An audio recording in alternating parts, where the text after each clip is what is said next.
সুপ্রভাত বন্ধুরা, কেমন আছো তোমরা? নিশ্চয়ই ভালো আছো, আমরাও সবাই ভালোই আছি। আজকে দোলের অনেক অনেক শুভেচ্ছা ও প্রীতি ভালোবাসা জানিয়ে আমার ব্লগটা আবার শুরু করছি। তো সকাল সকাল ঠাকুরের সাথে আগে দোল খেললাম, তারপর বাড়ির সবাই যে কজন আমরা আছি তো তারপর বাড়ির সবাই সাথে দোল খেললাম। তো দেখো, আগে সকালে উঠে সমস্ত মোটামুটি কাজ সেরে নিয়ে স্নান করে চলে এসেছি ঠাকুরের কাছে।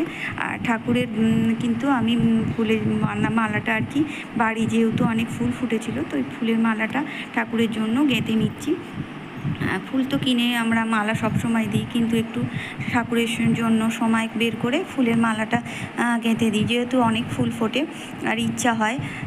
তখন যখন পড়াশোনা করতাম তখন তো আর সময় হতো না, সেই জন্য অনেক সময় মনে ইচ্ছা জাগলেও তো মানে সেই ইচ্ছাটা পূরণ হয়নি। তো এখন প্রায় সময় আমি যেহেতু গাছে অনেক ফুল ফোটে, তো আমি শিবরাত্রির সময়ও ফুলের মালা গেঁথে শিব মন্দিরে গিয়েছিলাম, বাড়িতেও মানে নিজের হাতে ফুল মালাগুলো গেঁথেছিলাম। তো নীলের উপোসের সময়ও আমি এভাবে আর কি শিব ঠাকুরের জন্য ফুলের মালা গেঁথে নিয়ে বাড়ি থেকে গিয়েছিলাম। তো সেই ইচ্ছাটা আজকে এখানে দেখো কৃষ্ণের জন্যও করলাম, যেহেতু আমার রাধা কৃষ্ণের মূর্তি আছে, তো সেখানে রাধা কৃষ্ণের মূর্তিতে ফুলের মালাটা গেঁথে দেবো বলে একেবারে নিজেই হাতে ফুলের মালাটা গাঁথলাম। সকাল সকাল সমস্ত কাজ সেরে নিয়েছি, তো এখনও মানে স্নান টান সেরে আগে ফুলটা তোমার দাদাভাই অবশ্য তুলে দিয়েছে, আর আমি মালাটা গেঁথে নিয়েছি। সমস্ত ফল টল ধুয়ে নিয়ে চলে এসেছি, আর ঠাকুরের প্রসাদটা দিয়েছি, নকুলদানা বাতাসা এগুলো দিয়েছি, দিয়ে আগে ফুলের মালাটা গেঁথে নিলাম, তারপর ফলগুলো কাটবো আর সন্দেশটা দিয়ে একবারে পুজো জোগাড়টা কীভাবে করছি সেটাই তোমরা দেখতে থাকো। আমি এভাবেই প্রতিদিন পুজো করে থাকি, যদিও প্রতিদিন হয়তো ফল মিষ্টি হয় না, বেশিরভাগ নকুলদানা বাতাসা হয় দিয়ে পুজো করি, কিন্তু কোনো একটা অকেশন উপলক্ষে তখন একটু ফল মিষ্টি দিয়ে পুজো হয় করি আর কি, তখন আর কি সেগুলো দিয়ে পুজো করি। আর এমনি না হলে প্রতিদিনই এইভাবে ঠাকুরের জন্য চন্দন দিয়ে আর সমস্ত মানে দেবী মাকে আমি প্রতিদিনই সিঁদুর পরাই, এগুলো আমার নিত্য কাজের মধ্যেই পড়ে। আর কৃষ্ণের মানে যে আমার কৃষ্ণের ছবি আছে আর মূর্তি আছে নারায়ণের, সেগুলোতে প্রতিদিনই আর কি চন্দন দিয়ে বেলপাতা চন্দন দিয়ে আর মানে তুলসী পাতা দিয়ে পায়ে দিই, আর চন্দনের ফোঁটা দিই দেবতাদের আর দেবী মাদের প্রতিদিনই আর কি সিঁদুরের ফোঁটা দিয়ে তারপর আমি কিন্তু পুজো করতে বসি, এগুলো আমার নিত্য। তারপর হচ্ছে নিজের মতো করে ফুল দিয়ে পুজো করে নিই আর জল দিয়ে। তো দেখো, এখন আমি আপেলটা কেটে থালায় থালায় দিয়ে দিচ্ছি। আর যেহেতু আমি বাইরেও মা মনসার কাছে আর নারায়ণ আছে আমার, তো এইখানে একটা বাটির মধ্যে রেখে দিচ্ছি, আর রেকাপগুলো ধরছে না তাই বাটির মধ্যে রেখে দিলাম। ছোটো ছোটো দুটো রেকাপ আছে, ওখানে গিয়ে সাজিয়ে দিয়ে দেবো। আর এখানেও তো আমার মোট 11টা আর কি রেকাপে আমি এভাবে দিয়ে দিই প্রতিদিনই, নকুলদানা নয় বাতাসা এইভাবে দিয়ে পুজোই। আর কোনো অকেশনে তখন একটু ফুল মিষ্টি দিয়ে বা মানে ফল মিষ্টি দিয়ে আর কি পুজো করার চেষ্টা করি। তো দেখো, আমি আমার মতো করে পুজোটা সারছি।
তো দেখো, চন্দন দিয়ে দিচ্ছি।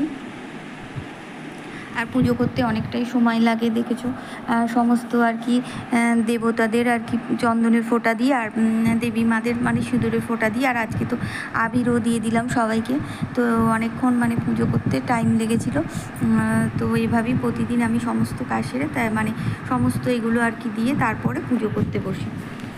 মালাটা পরিয়ে দিয়েছি ঠাকুরকে, কত সুন্দর লাগছে। তো মালাটা অনেকটাই বড় হয়েছিল আর কি, ঠিকঠাক হয়েছিল। তো পড়াতে একটু মানে ওখানে আর কি পিতলের মূর্তি, তো ওটা আর কি মানে মানে মানে ফুলের এটার সাথে ঢোকানো যাচ্ছিলো না, একটু দেরি হয়েছিল। তারপর ঠিকঠাক পরিয়ে দিয়েছি। তো সমস্ত ঠাকুরকে আবির দিয়ে দিচ্ছি, ধূপ মানে প্রদীপ জ্বেলে দিয়েছি। তো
তো দেখো আমার পুজো মোটামুটি শেষ হয়ে গেছে। এবার আমি বাইরে মা মনসা আর নারায়ণ ঠাকুর আছে যে তুলসী মঞ্চ, সেখানে পুজোটা সেরে নেব।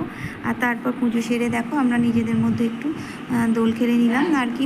সেভাবে কিছু না, আমি তো স্নান সেরে নিয়েছি, আবির একটু দিয়ে দিলাম তোমার দাদাভাইয়ের পায়ে, আর বাবু মানে কপালে আর গালে, ওর যেহেতু আবিরে অ্যালার্জি, রঙে অ্যালার্জি হয়, তো একটুখানি সামান্য আর কি দিয়েছি। একটু আগে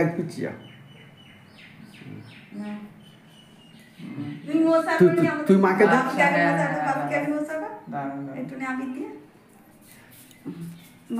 করুক না, তুমি আমাকে দাও এদিকে সরে। তো সমস্ত পুরনো বন্ধুদের অসংখ্য ধন্যবাদ জানাই। আর নতুন বন্ধুরা যারা আমার পাশে থাকতে চাইছো তারা অবশ্যই সাবস্ক্রাইব করে, লাইক, কমেন্ট, শেয়ার করে পাশে থেকো। তো আগামী দিনে আরও একটা নতুন ভিডিও নিয়ে তোমাদের কাছে চলে আসবো। তোমরা খুব ভালো করে দোল খেলেছো, আর কালকে হোলি, যারা হোলি খেলবে তারাও খুব আনন্দ করে হোলি খেলে।